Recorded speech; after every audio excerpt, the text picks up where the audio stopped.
अस्सलाम वालेकुम। अस्सलाम वालेकुम।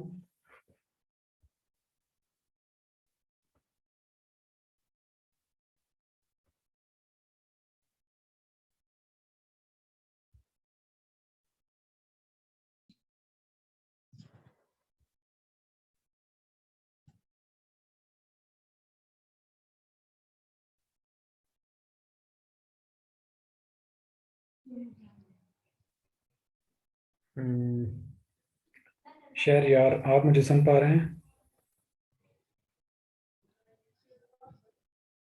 इसमतुल्लाह, मैं ठीक हूँ अल्हम्दुलिल्लाह, अल्लाह का शुक्र है।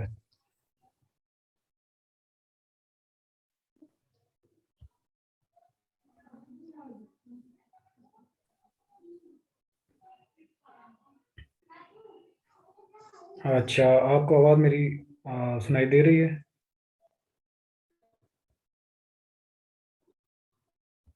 हाँ, म्यूट किया है आपको, तो आप अनम्यूट नहीं कर सकते खुद? चले, मैं अनम्यूट कर देता हूँ, आप लोग खुद ही म्यूट कर लिया करना जब बोल लें तो। अ,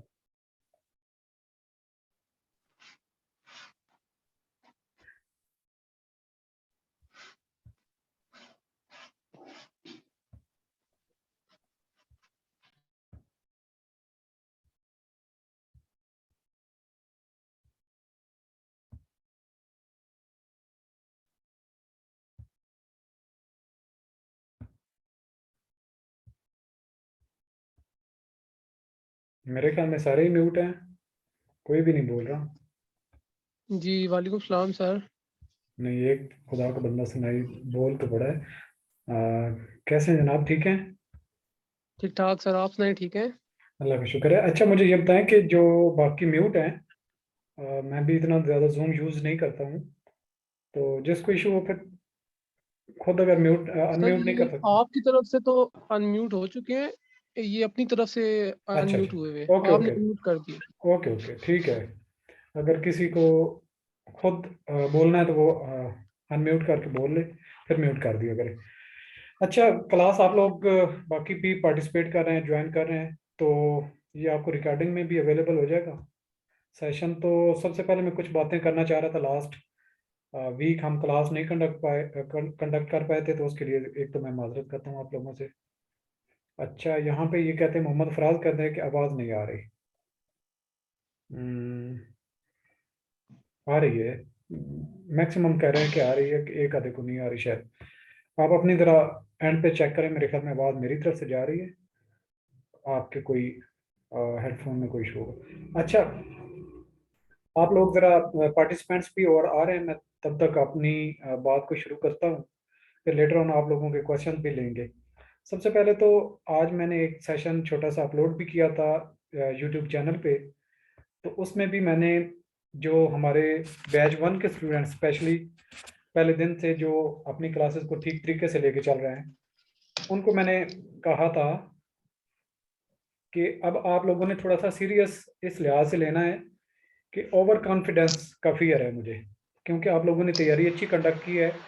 और सबसे पहले तो मैं अप्रिशिएट उन लोगों को कहता हूँ जो हमारी क्विज एक्टिविटी में एक्टिवली पार्टिसिपेट कर रहे हैं, स्पेशली उनमें 872169 रोल नंबर है, उसने 16-17 असाइनमेंट्स अपनी कंप्लीट कर ली हैं। बाकी भी कुछ ऐसे हैं जिन्होंने काफ़ी सारी मेरे कहे बगैर ही अपनी चैप्टर वाइज असाइनमेंट करते जा रहे हैं। तो ये शो करता है कि आपकी डेडिकेशन कितनी है अपनी स्टडी की तरफ। तो ज़बरदस्त है। और इंशाल्लाह अगर आप लोग इसी रिदम के साथ चलते रहे तो अच्छा होगा, और जो लोग थोड़े से सुस्त पड़ गए हैं वो थोड़ा सा एक्टिव हो जाएं, क्योंकि जो ये अब हमारा लास्ट मंथ तकरीबन चल रहा है, मंथ से थोड़ा सा टाइम ऊपर होगा, तो इसमें जिन लोगों ने पहले अच्छी तैयारी की है वो 2-3 रिवीजन करें उसमें। ये ना समझें कि हमने बहुत अच्छी तैयारी कर ली है तो अब हमारे रिलैक्स होने का टाइम है। तो जब तक आप लोगों के पेपर नहीं हो जाते, आप लोगों ने बिल्कुल भी रिलैक्स नहीं होना। रिलैक्स होंगे तो फिर सारी चीज़ें गड़बड़ होना शुरू हो जाएंगी। जितनी ज़्यादा रिवीजन कर सकते हैं बहुत अच्छी बात है। और सेकेंडली मैं उस पे आता हूँ क्विज़ेस की तरफ। जो लोग क्वेश्चंस अपनी असाइनमेंट्स के ज़रिए से सबमिट कर रहे हैं, वो देख लें कि काफ़ी सारे जो स्टूडेंट्स हैं वो रिपोर्ट कर रहे हैं कि ये फलां क्वेश्चन गलत है, फलां क्वेश्चन गलत है। अगर आप बुक को देखते हुए भी क्वेश्चन को सही तरीके से क्रिएट नहीं कर पाते, इट्स मीन कि आपने बिल्कुल वो बोझ समझ के अपने सर से उतारा था। तो ऐसे नहीं चलेगा। अब जब ये क्वेश्चन रिपोर्ट होंगे तो मैं उनको चेक करूंगा कि वो क्वेश्चन किसने डेवलप किया था। तो ये फिर इंप्रेशन आपका अच्छा नहीं होगा। तो लेटर ऑन जितने भी क्वेश्चन या असाइनमेंट आप सबमिट कर रहे हैं उन पे मेहनत से काम करें और क्वेश्चन थोड़े प्रोफेशनली डेवलप करें। एक आधा क्वेश्चन कोई अगर इस तरीके से नज़र से नहीं गुजरता किसी के कि ये गलत है या ठीक है, तो अगर किसी ने याद कर लिया तो इस तरह का पेपर में आ गया तो वो आप लोगों का एक दूसरे का नुकसान करेंगे। ऐसी हरकत हरगिज ना करें। क्वेश्चन को ठीक तरीके से डेवलप करें और क्वेश्चन जो आपके बुक में चीज़ें मेंशन है तो वो सामने चीज़ें होती हैं और ऑप्शन सही तरीके से क्रिएट करें। क्योंकि एक दफ़ा आपने गलती की तो फिर वो एक दफ़ा मैं उस पर वर्किंग करता हूँ, मतलब अपलोड करता हूँ, फिर लेटर ऑन एक दो स्टूडेंट्स उसको रिपोर्ट करते हैं, फिर हम रिमूव करते हैं या उसको करेक्ट करते हैं। तो पहली फुर्सत में ही क्वेश्चन ठीक होना चाहिए ताकि मिसलीड ना हो कोई भी स्टूडेंट उससे। तो ये आप लोगों की म्यूचुअल एक्टिविटी है जिसमें आप लोग पार्टिसिपेट कर रहे हैं। अब माशाल्लाह से देखें कि जो इनकम टैक्स ऑर्डिनेंस 2001 के चैप्टर 1 के क्विजेज थे उसमें तकरीबन हमारे 350 क्वेश्चन इकट्ठे हुए हैं। कम है क्योंकि हमारे 300 प्लस स्टूडेंट्स हैं और उनमें से अगर हर एक स्टूडेंट 5 क्वेश्चन सबमिट करता तो मल्टीप्लाई करें 1500 क्वेश्चन हमारे पास होने थे। और जो इस एक्टिविटी में पार्टिसिपेट नहीं कर रहा है तो वो डेफिनेटली आगे चल के मॉक टेस्ट या क्विजेज का हिस्सा नहीं होंगे। जब आपने लेक्चर्स ले लिए हैं तो अब आप 300-400 क्वेश्चन या कम से कम 200-250 क्वेश्चन भी अगर एक चैप्टर से आप बार बार रिपीट करते हैं, उस पर अटेम्प्ट करते हैं, तो मेरे ख्याल में आपका कोई एरिया या कोई क्वेश्चन उस चैप्टर में पॉसिबली नहीं रह जाएगा। तो मतलब ये कि सारे के सारे ऑल पॉसिबल क्वेश्चन किसी ना किसी एंगल से किसी ना किसी ने अटेम्प्ट किया होगा क्वेश्चन बनाने के लिए। तो जब आप उसमें अटेम्प्ट करते हैं तो आपकी ग्रिप बहुत अच्छी हो जाती है। तो ये पहला क्वेश्चन, पहला जो मैंने आप लोगों को थोड़ा सा एक्टिवेट करना था कि आप लोग लूज नहीं होंगे, यानी कि आप अपनी एफर्ट्स को विद फुल एंथुसिज्म उसको कंटिन्यू करेंगे, पहली एडवाइस। दूसरे नंबर पे मैंने जो क्विज के लिए कहा है, बेटा अंबर ये किस्म की आवाज मारिया, आप माइक अपना ऑफ करें। अच्छा, तो लेटर ऑन जो मैंने दूसरी बात की है, अच्छा दूसरी बात मैंने ये की थी कि जो क्विजेज आप डेवलप कर रहे हैं तो हर स्टूडेंट जो है उसमें अपनी पार्टिसिपेशन करे ताकि ज़्यादा से ज़्यादा हमारे पास क्वेश्चन आएँ।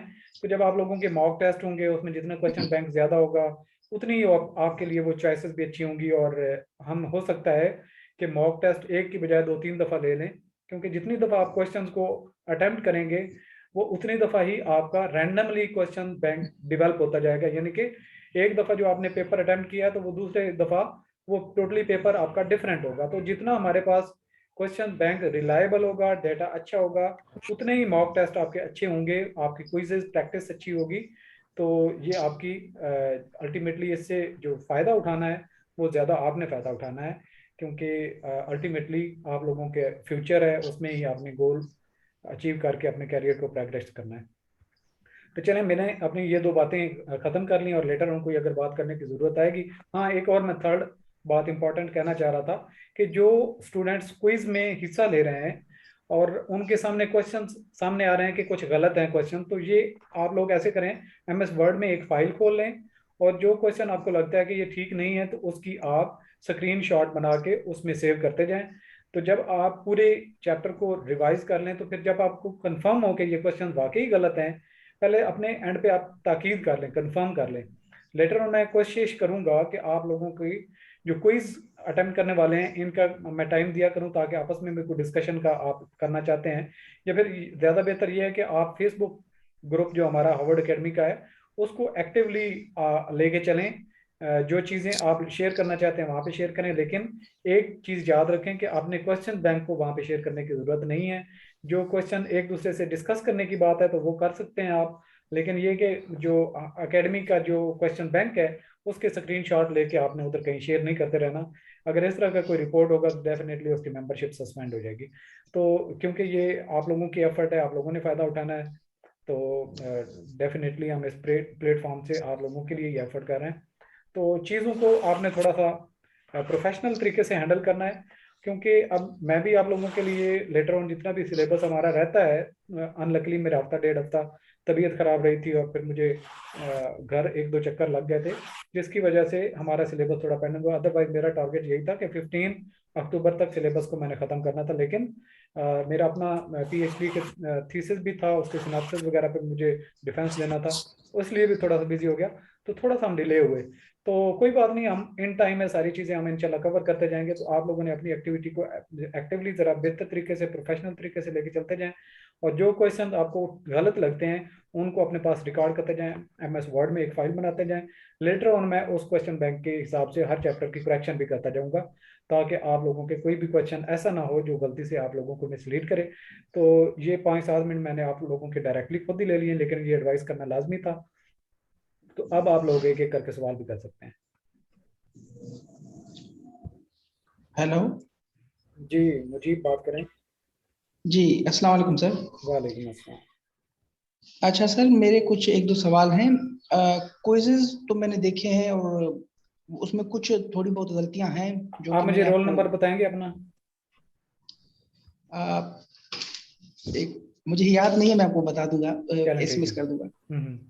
अच्छा सर, मेरा एक क्वेश्चन ये है कि फिस्कल पॉलिसी है, टैक्स रिफॉर्म्स हैं, और इसके स्पेशली जो करंट रेट्स अभी चल रहे हैं सेल टैक्स का और इनकम टैक्स के जो करंट रेट्स चल रहे हैं, वो हमें उस वक्त बता देना, क्योंकि ये उमूमन पेपर में आते हैं। और उसके बाद सेक्शंस की मैं अगर बात करूं तो जो जितने भी पास्ट पेपर्स थे उसमें मैंने देखा है कि काफी क्वेश्चन जो है ना, 10 से 15 क्वेश्चन सेक्शंस पर ही मबनी होते हैं। तो काइंडली हमें कोई ऐसा ट्रिक बता दें ताकि हम इन सेक्शंस को कंपाइल करके उन सेक्शंस को याद करने की कोशिश करें, क्योंकि टाइम अभी बहुत क्लोज हो रहा है। उसके बाद फेडरल एक्साइज का आपने ऑफेंसेस एंड पेनल्टीज वो भी अभी तक कवर नहीं किया हमने, तो काइंडली उसको भी अपलोड कर दें। बस यही चंद सवालात हैं, और बाकी ये है कि ओवरऑल तैयारी भी हमारी अच्छी चल रही है और आपकी मेहनत इंशाल्लाह रंग लाएगी। और काफी हमें जो है ना आपके चैनल के थ्रू, आपके मेहनत के थ्रू बहुत कुछ मिला। अभी जो भी क्वेश्चन मैं देखता हूँ वो आप ही की वजह से, आपकी मेहनत की वजह से, आपकी स्ट्रगल की वजह से उस क्वेश्चन को मैं अगर उमूमन तो मैं अटेम्प्ट ही कर लेता हूँ, अगर नहीं भी करता तो वो मुझे एटलीस्ट समझ में आ जाता है। सिर्फ आपकी मेहनत है ये। Thank you sir. ये एक ठीक है, थैंक यू। आपने सही कहा है, वो सारी चीज़ें हम करेंगे, कवर करेंगे। जो आप लोगों के पास लेटेस्ट बुक आई आई है सिनॉप्सिस ऑफ टैक्सेशन की, तो उसमें लेटेस्ट रेट दिए हुए हैं, नंबर 1। दूसरे नंबर पे हम रिवाइज भी कर लेंगे, जो चीज़ों को हमने मतलब लास्ट बुक से कुछ चीज़ें कवर की थी उसको भी अपडेट कर लेंगे। स्केड्यूल पे भी बात करेंगे, न्यूमेरिकल भी अभी हमने करने हैं, जिसमें आप लोगों की थोड़ी ग्रिप और हो जाएगी। क्योंकि जिस तरीके से आप लोगों को अभी मैंने टेक्स्ट पढ़ाया, मुझे नहीं लगता कि आप लोगों ने थारोली पहले इस तरीके से पढ़ा होगा।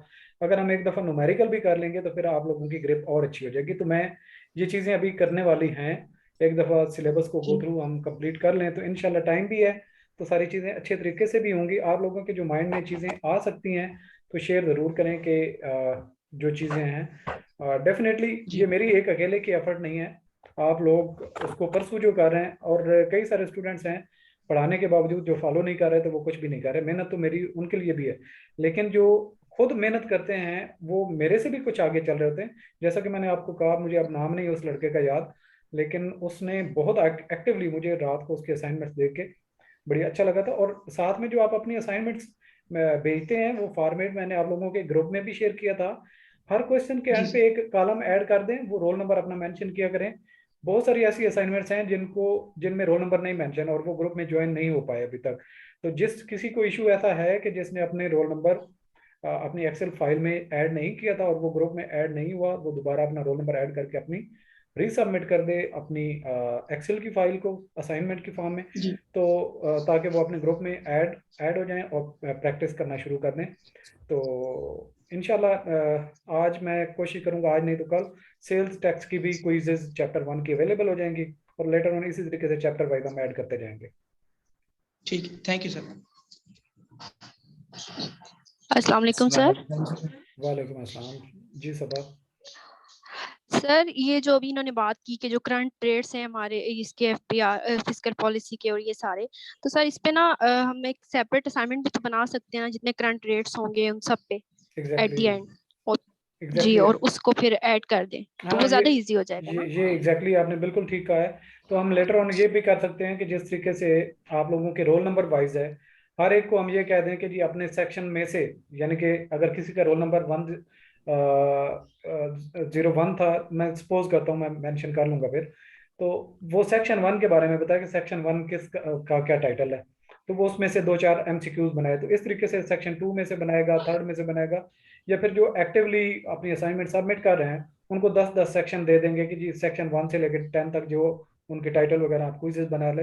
तो सेक्शन के रेलिवेंट और स्केजुअल के रेलिवेंट भी हमारी इस तरीके से जो क्विज बन जाएगी या जो एक आप लोगों की प्रैक्टिस के लिए बन जाएगा, तो उसमें आपकी ये भी एरिया ग्रिप हो जाएगा। देखें, चीज़ें डिस्कस करने से आसान हो जाती हैं, मसला जी हल हो सर जाता है। जी। अब हमारी टीम इतनी स्ट्रांग है, इतने सारे लोग हैं, अगर सारे ही थोड़ा थोड़ा कंट्रीब्यूट करें तो इंशाल्लाह हम 100+ स्टूडेंट्स जो हमारे हैं वो सिलेक्शन आसानी से करवा सकते हैं, क्योंकि एक दूसरे की आपने हेल्प भी करनी और इनडायरेक्टली आपका भी फायदा होगा। आज मुझे एक स्टूडेंट ने कहा था, देखिए ये एक प्लेटफॉर्म है, एक इंसान की एक लिमिट्स होती हैं, उसकी एक कैपेसिटी होती है। मैं आप लोगों को पढ़ाता जी हूँ, सर। तो देखिए मेरा भी एक प्रोफेशनल कैरियर है, जॉब है, सारा कुछ चल रहा होता है। तो मैं आप लोगों की एक एग्जांपल करूं तो एक चैप्टर में से आप लोगों ने जैसे 5-5 क्वेश्चन डेवलप किए हैं, तो 400 क्वेश्चन। हाँ यार जो दीपा। फाद फाद आप बोल रहे हैं?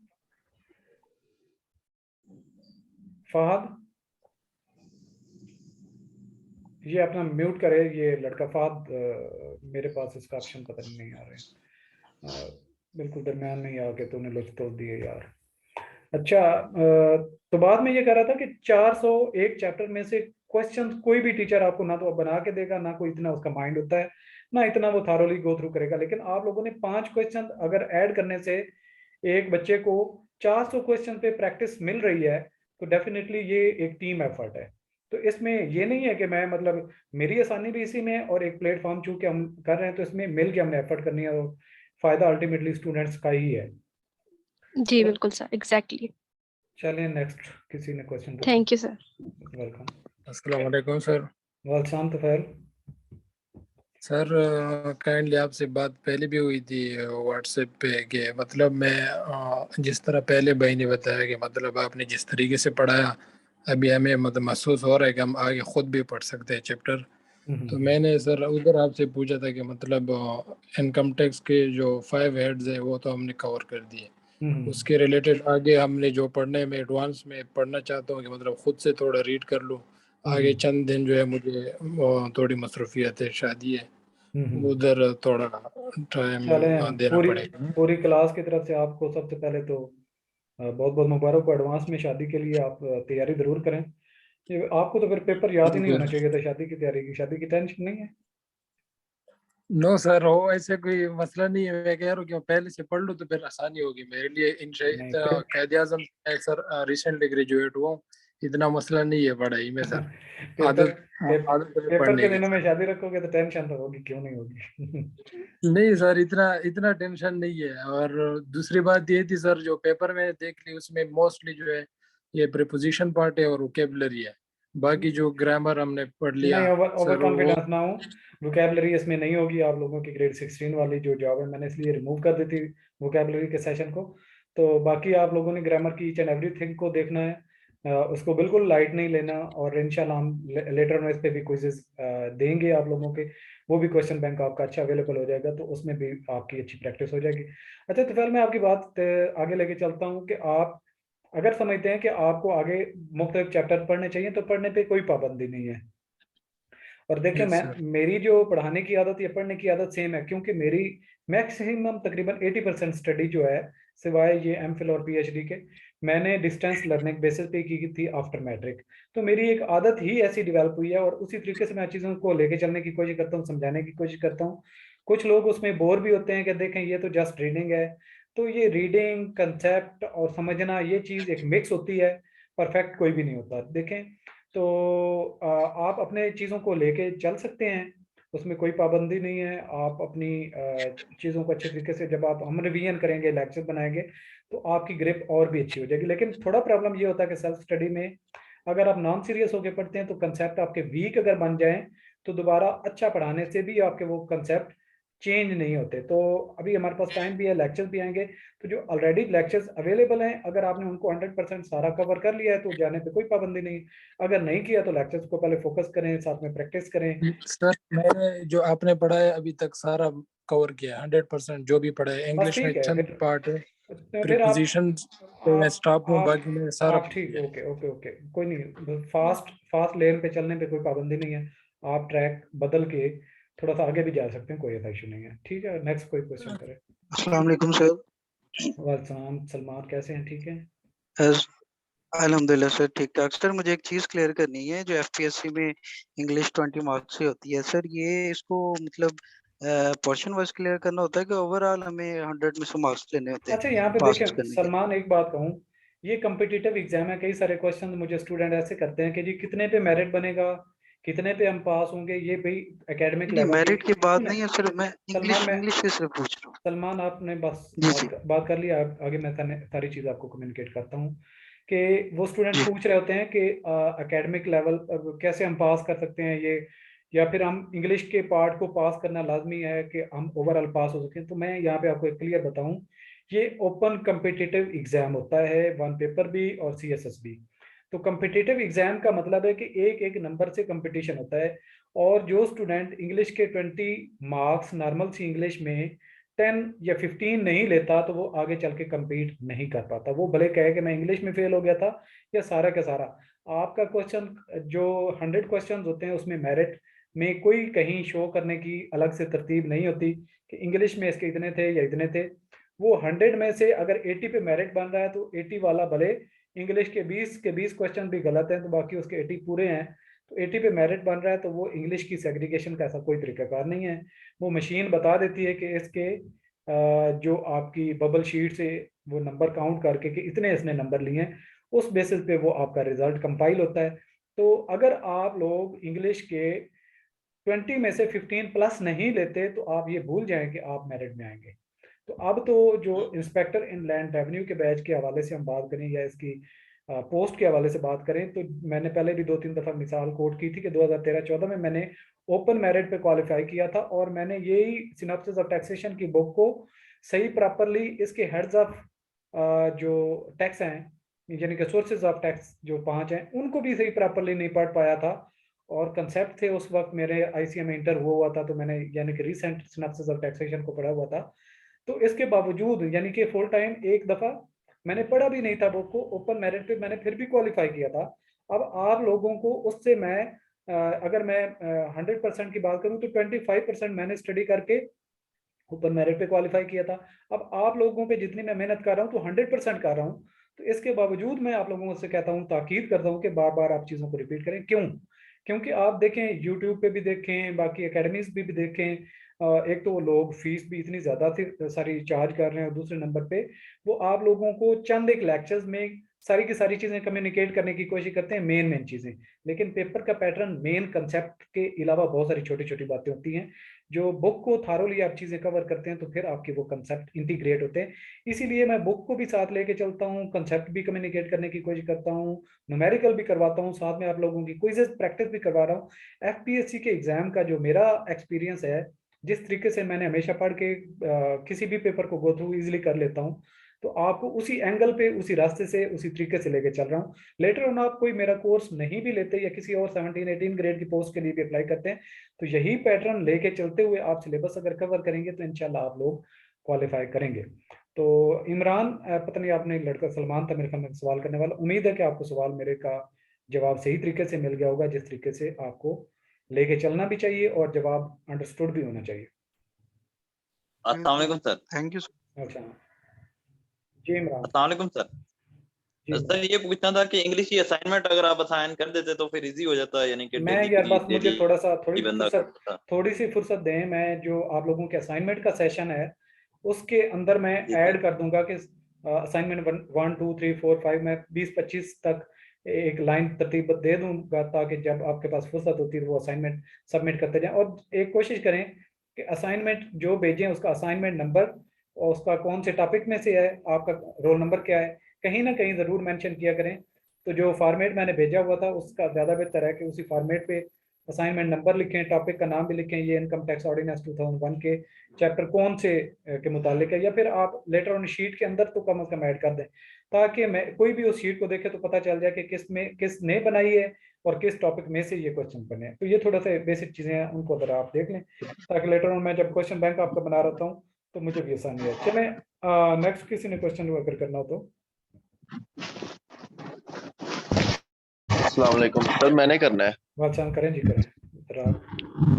सर जी, मैंने आपको जब भी व्हाट्सएप किया ना वॉइस मैसेज कोई चीज पूछने के लिए, मतलब हाँ आपने कभी भी रिप्लाई नहीं दिया। हाँ, मैं ये आपका बड़ी डिसअपॉइंटिंग था। मैं यहाँ पे आपको रोक लेता हूँ। अब देखें, यहाँ पे जो ही एक प्रॉब्लम ये होता है कि ग्रुप में जो ही चीज़ एक भेजी जाती है तो साथ ही क्वेश्चनिंग शुरू हो जाती है, और तकरीबन 40-50 स्टूडेंट्स ऐसे होते हैं जो बिला धड़क क्वेश्चन डाल देते हैं। मेरी कोशिश ये होती है कि जो चीज़ें मैं कम्युनिकेट कर रहा होता हूँ वो हो जाएं। और जो असाइनमेंट के लिहाज से कुछ लोगों को प्रॉब्लम आ रही थी कि जी हमने असाइनमेंट सबमिट की है लेकिन अभी तक हमारा रोल नंबर उसमें ऐड नहीं हुआ, तो उसमें असाइनमेंट्स कुछ चेक होने वाली रहती थी कि किसकी क्या है, और कुछ में डेफिशिएंसी थी, रोल नंबर वगैरह नहीं था, उसको ऐड नहीं था। और आपका क्वेश्चन भी मैं नहीं देख सका क्योंकि बहुत सारे क्वेश्चन इसी तरीके से आ रहे थे और मैंने बहुत सारे क्वेश्चन को इसी तरीके से स्किप किया ताकि मैं जो वन टाइम सेशन में जब आऊं तो आप लोगों नहीं, के वैसे मेरा थ्रू। क्वेश्चन सर वो ना और था, शायद कोई ब्लू टिक तो हुआ हुआ था। अगर हाँ नहीं, मैंने आपको याद हो, देख मैंने के सब पूछा पढ़ था मैंने। कि जो एक्साइज एक्ट आपने जस्ट 3 चैप्टर पढ़ाए हैं, हम्म। तो एक्साइज के तो 75 सेक्शन है, उसमें पेनल्टीज वगैरह ये इस तरह, तो ये आपने ये नहीं सर करवानी। तो इस तरह का क्वेश्चन था, तो मैं तो बड़ा डिसअपॉइंटेड हुआ। मैंने कहा शायद नहीं मैंने इतना बोंगा क्वेश्चन कर दिया है। नहीं नहीं नहीं, डिसअपॉइंट होने की जरूरत नहीं है।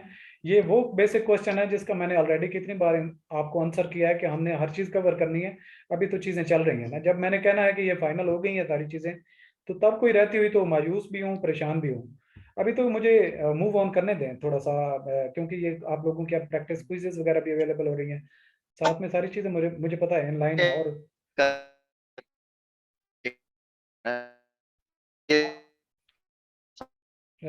जरा का आपकी वॉइस नहीं है, नेक्स्ट कोई क्वेश्चन करे, आपका कनेक्शन ठीक नहीं है, थोड़ा ठीक होता है दोबारा आप सवाल कर लें।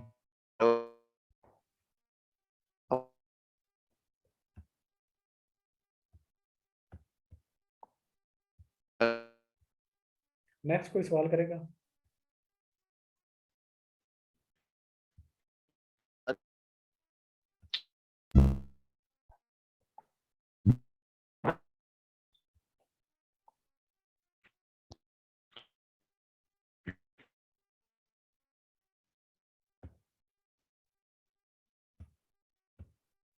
नेक्स्ट कोई सवाल करे?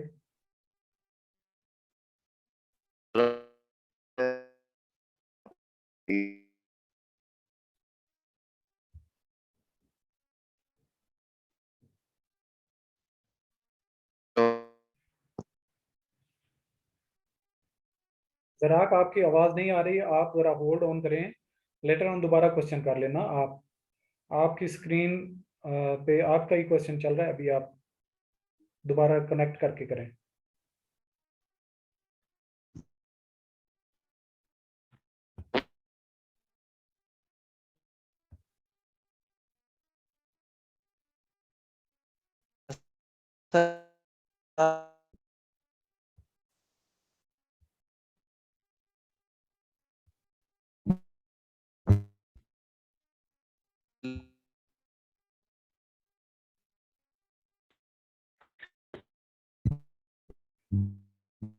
जरा अभी छोड़ दें, नेक्स्ट कोई किसी को क्वेश्चन करने दें, आप लेटर ऑन क्वेश्चन कर लेना दोबारा।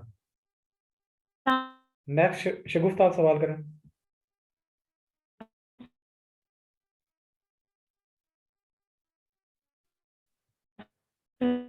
हम्म।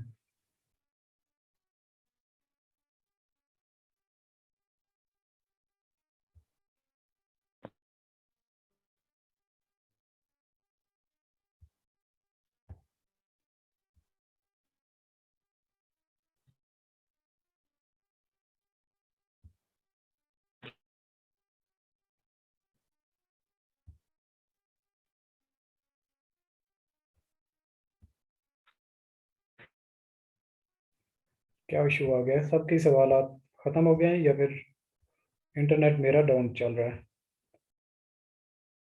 मेरी तरफ नेट ठीक है। चलें, जब तक आप लोगों में से कोई ऑनलाइन नहीं होता क्वेश्चंस के लिए, तो ज़राक के क्वेश्चन को मैं आवाज तो आ रही है सबकी। ज़राक के क्वेश्चन को मैं अगेन लेके चलता हूँ। ज़राक, आप परेशान नहीं हूँ तो क्वेश्चन को ज़रा शॉर्टली जिसने भी भेजना हो एक क्वेश्चन भेजा करे, और फिर ग्रुप में वॉइस मैसेज को अवॉइड किया करें, टेक्स्ट मैसेज भेज दे। और जो जेन्युइन सवाल है, अभी सिलेबस के मुतालिक कोई सवाल पूछने की कोई ज़रूरत नहीं है, क्योंकि सिलेबस तो हमारा कंप्लीट नहीं हुआ। जिस दिन मैं कहूँगा कि सिलेबस हमारा कंप्लीट हो चुका है, तब कोई भी टॉपिक जो रहता होगा तो आपने बता देना। SRO का बता दें। SRO यही होते हैं जो नोटिफिकेशन होते हैं, जो लेटर ऑन गवर्नमेंट नोटिफाई करती है, कोई चेंज होती है तो उसको SRO के ज़रिए से नोटिफाई किया जाता है। अब मुझे इसका एग्जैक्टली एब्रीविएशन याद नहीं है। अच्छा, ये जिन्होंने सवाल पूछना था, इंग्लिश का क्या क्या करना है? इंग्लिश का हम कवर करेंगे, इंग्लिश का कोई परेशानी नहीं है। तो जो बेसिक लेवल पे जो चीज़ें आपके कोर्स में एडेड हैं वो ठीक है। लेटर ऑन हम जो FPSC के पैटर्न के हिसाब से कुछ क्वेश्चंस की प्रैक्टिस अवेलेबल करेंगे। प्रैक्टिस के साथ साथ लेक्चर्स भी कुछ ऐड कर देंगे, उसके बारे में परेशान नहीं हो। अभी इंग्लिश के बारे में भी जो अवेलेबल है उनको आप कवर करते रहें सर, चैप्टर PDF में। हाँ जी, PDF में मैं अवेलेबल कर दूंगा। सेल्स टैक्स के मैं कोशिश करता हूँ कि उनको जिस तरीके से आपके लेक्चर वाइज हैं उसी तरीके से आपके कोर्स में ऐड करते हैं।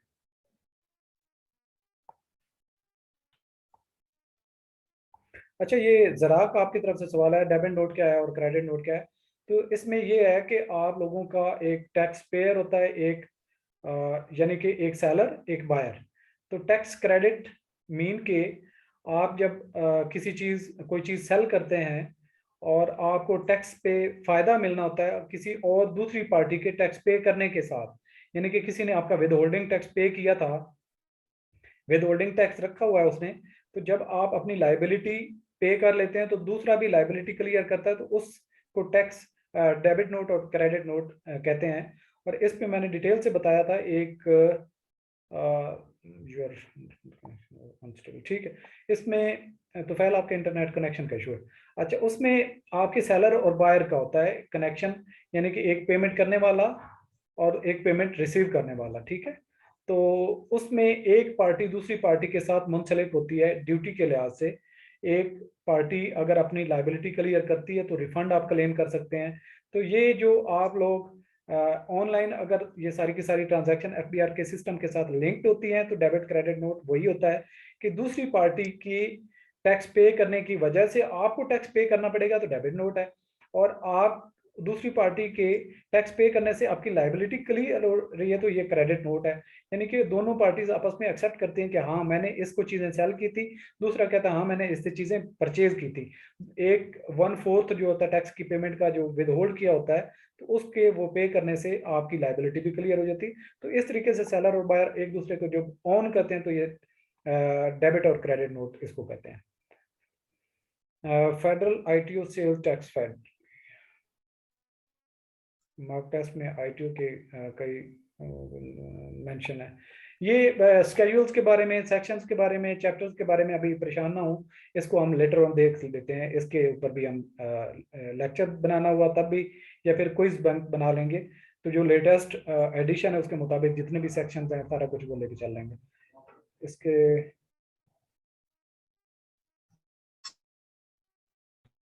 अच्छा, प्रोविजनल टैक्स कौन कौन से होते हैं? कौन कौन से होते हैं का मतलब, यहाँ पे आप एक चीज को कर रहे हैं, मिक्स कर रहे हैं। प्रोविंशियल है या प्रोविजनल है, मुझे ये कंफर्म करें। ये एक तो प्रोविंशियल गवर्नमेंट के पास राइट होता है, वो टैक्सेस लगा सकती है, तो वो प्रोविंशियल होता है। और एक प्रोविजनल टैक्स इस लिहाज से होता है जब आप एक्सपेक्टेड सेल्स के लिहाज से अपना टैक्स रिटर्न जमा करवा देते हैं और एक्चुअल आपके पास डाटा नहीं होता, यानी कि बेस्ड ऑन प्रीवियस डाटा आप कुछ ना कुछ जमा करवाते हैं गवर्नमेंट को बेस्ड ऑन प्रीवियस सेल्स वगैरह। तो आपकी जो जो टैक्स रिटर्न होती है, जो एस्टिमेटेड होती है, उसको कहेंगे प्रोविजनल टैक्स, ठीक है, और जो सूबाई हुकूमत टैक्स लागू करती है तो उसको कहेंगे प्रोविंशियल टैक्स। तो ये दोनों चीजें डिफरेंट हैं। अब मुझे नहीं पता कि आप एग्जैक्टली पूछना क्या चाह रहे थे।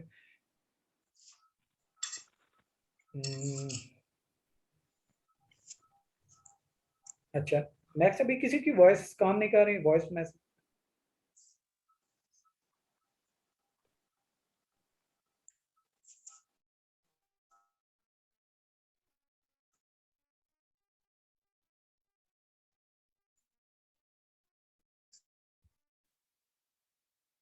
चलें ठीक है, मेरे ख्याल में टाइम भी ओवर हो रहा है। लेटर ऑन अगर आप लोगों की कुछ क्यूरीज हुई बारिश है इस्लामाबाद में तो इसका इशू, चलें मे बी ये इशू हो, तो मैंने मैक्सिमम आप लोगों के क्वेश्चंस को एड्रेस करने की कोशिश की। अगर आप लोगों का मजीद भी कोई क्वेश्चंस हों तो आप लोग दरमियान में मुझे बताना, तो मैं कहीं दरमियान में भी कोई जूम सेशन, क्योंकि अब आप लोगों के आने वाले एग्ज़ाम करीब भी हैं, तो मुझे कोई उस पर प्रॉब्लम नहीं है। लेटर ऑन वीक में हम 2 सेशन भी कर सकते हैं जूम पे, तो कोई प्रॉब्लम नहीं है। तो आप लोग अपनी मेहनत को जारी रखें। बाकी ये इस पूरी मीटिंग को दोबारा सुनिएगा जो लेट ज्वाइन करने वाले हैं। 3-4 बातें मैंने शुरू में कही थी, उनको फॉलो करना है। तो इंशाल्लाह नेक्स्ट सेशन में मिलते हैं, तब तक के लिए इजाज़त दीजिए। अल्लाह हाफिज़।